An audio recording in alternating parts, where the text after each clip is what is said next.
자, 내일 우리 공부할 시장의 실패라는 절인데요. 엄청 중요합니다. 행정에서 제일 중요한 절인데 이게 내일 안 나오시면 떨어진다고 생각하십시오. 4절.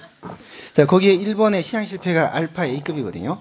거기 1번의 의의를 보시면 이제 5절은 정부 실패고요. 4절이 시장 실패인데 정부든 시장이든 실패라는 뜻의 그 본질이요 같습니다. 사실은. 자, 자원 배분의 효율성이 떨어지거나 소득 분배의 공평성이 떨어지는 현상.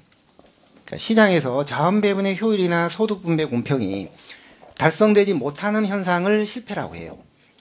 그러니까 정부도 마찬가지입니다. 이걸 해결하기 위해서 정부가 개입을 했는데 이걸 더 악화시키거나 해결을 못하면 그건 정부 실패죠. 그러니까 실패라는 건 어디에서나 본질이 똑같은데요. 자, 효율이란 자원 배분의 효율을 말해요. 자원 배분이 최적적으로 이루어졌느냐. 손 열심히 들었는데 매정하게 그냥 제가 무시해서 미안하네요. 저는 책은 한 권밖에 없고 어떡하나 이해를 해 주십시오. 한참 뒤에 또 미안한 생각이 드네요. 형평성은요 소득 분배의 공평성입니다. 이거는 소득 분배의 공평성. 그러니까 이게 좀 개념이 달라요. 이게 효율과 형평이라. 우리 사회가 국가든 시장이든 지향하는 양대 토끼, 두 마리 토끼가 이 효율과 형평이거든요. 근데 이게 둘 다 잡기가 참 힘들어요. 자원 배분이 효율적으로 되면 이게 안 되고, 이게 되면 이게 안 되고, 이게 두 마리 토끼입니다. 그래서 그 재정학자들 이것을 뭐라 그러냐면요, 빅딜이라고 그래요. 거대한 막교환. 빅딜. 이거 생각하면 이걸 좀 포기해야 되고, 이거 생각하면 이걸 포기해야 돼요. 자, 이게 우리 행정이나 사회과학에서 아주 중요한 가치인데요. 효율은 무슨 뜻이냐면 자원 배분이 최적적으로 된 상태를 말해요. 자, 자원이 현재 10개가 있다. 근데 이걸 이제 세 사람한테 나눠준다. A, B, C. 이게 사람일 수도 있고 사업일 수도 있고 뭐 대안일 수도 있어요. 중요하고 유능한 사람한테는 많이 줘야 되겠죠. 무능하고 하나도 나올 게 없는 사람은 안 줘야 됩니다. 사회 총효용이 극대화되도록 자원 배분이 최적적으로 된 상태를 우리 경제학에서 뭐라 그래요? 뭐의 최적? 파레토의 최적이라고 하죠. 그러니까 이탈리아 경제학자 파레토가 주장한 파레토의 최적이라는 것은 어느 한 부문의 효용을 줄이지 않고는 다른 어떤 부문의 효용도 늘릴 수 없을 만큼 부문 간의 한계 효용이 균등하게 배분된 상태. 이게 파레토 최적이거든요. 그럼 10을 가지고 나눠줍니다. 자, A는 유능하고 정말 중요한 사업이에요. 7을 줬습니다. 이 사람이 열심히 해서 10을 만들어냈어요. B는 두 번째입니다. 3을 줬습니다. 이 사람도 열심히 해서 5를 만들어냈어요. C는 밑빠진 독입니다. 무능합니다. 주는 쪽쪽 다 낭비하거든요. 나오는 게 없어요. 안 줬습니다. 나오는 게 없으니까 안 줘야죠. 자, 그러면 10을 가지고 더합 15의 효용을 만들어냈습니다. 최대 효용을 만들어냈거든요. 자, 이런 배분 상태를 우리가 자원 배분의 효율이라고 합니다.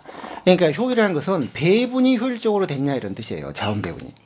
자, 문제는 여기서 이제 형평성이 문제가 되죠. C가 굶어 죽습니다. 먹고 살려면 일은 필요한데 하나도 안 줬으니까 굶어 죽어버려요. 자, 그래서 이 사람을 살리기 위해 형평을 생각해서 이 사람한테 일을 주었습니다. 일을 주고 이 사람한테 6만 줬거든요. 그랬더니 6밖에 못 받으니까 이 사람이 8밖에 생산을 못했어요.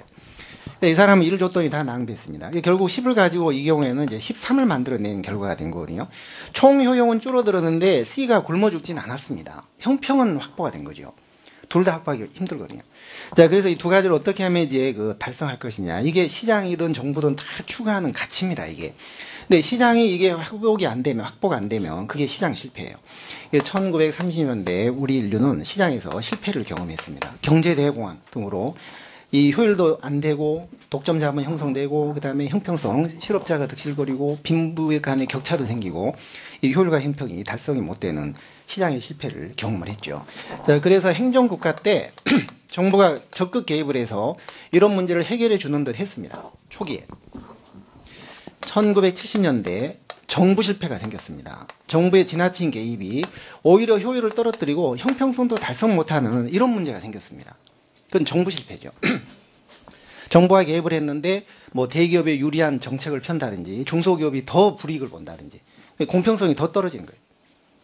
그 다음에 진입을 규제하다 보니까 그 보호받는 이미 선발 기업들만 안주해서 그냥 게을리 경영 활동을 하고 효율성도 떨어지고 그러니까 정부의 지나친 그 개입이 오히려 효율과 형평을 달성하지 못하더라. 이게 이제 정부 실패였거든요. 자, 그래서 1980년대 신행정국가 때요. 이거 너무 개입하지 말자. 따라서 요거는 좀 포기하고 요거만 좀 회복을 하자. 시장이 제대로 작동되도록 효율성을 확보하는 요 측면에서만 개입을 하고, 이 부분은 이거는 너무 개입하지 말자. 그러니까 이게 복지 제공자거든요. 복지 제공자로서의 역할. 이거는 시장을 형성시켜주는, 시장이 제대로 작동되도록만 하는 시장 형성자. 이건 좀 더 소극적이고, 이건 훨씬 적극적인 역할입니다. 자, 이걸 흔히 우리는 규제자의 역할이라고 하고, 요거는 지원하는 지원자의 역할이라고 해요. 자, 앞쪽으로 다시 한번 와보십시오. 자, 59페이지, 7급은 66페이지입니다.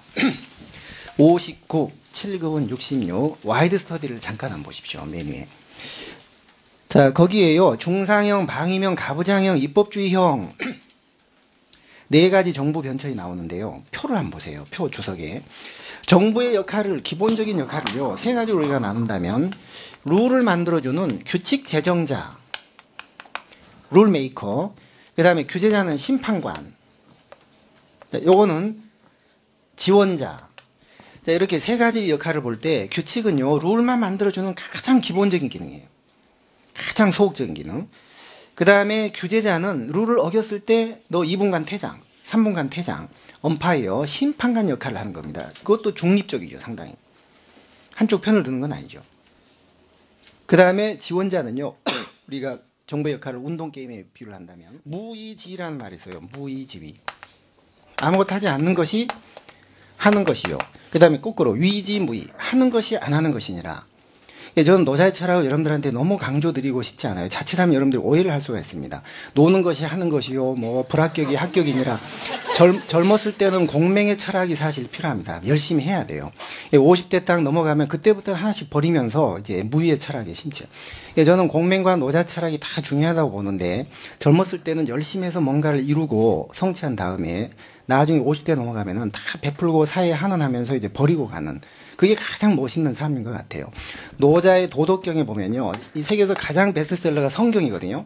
두 번째 베스트셀러가 도덕경입니다. 유럽 사람들 많이 봅니다. 도덕경이요. 굉장히 좋은 책이거든요. 책 장사 같은데요. 제 돈 주고 다 산 책들이 여러분들 드리려고 읽어보고 너무 좋아서요. 제가 이제 권해드린 책들인데, 도덕경이 두 번째 베스트셀러. 우리나라 베스트셀러는 홍성대 수학의 정석입니다. 우리나라에서 가장 많이 팔린 책이 수학의 정석. 우리 그 경제학에서요, 이 디맨드 곡선이 있습니다. 이건 가격이고, 이건 생산량이거든요. 자, 그럼 현재 가격이 여기서 가격이 떨어졌다. 이 다시로 가격이 떨어지면 소비를 늘리려고 하는 게 그 뭐 소비자의 심리고, 가격이 오르면 소비를 줄이겠죠. 그러니까 가격이 오르고 내리고에 따라 모든 걸 다 조절해 주는 거예요. 가격이.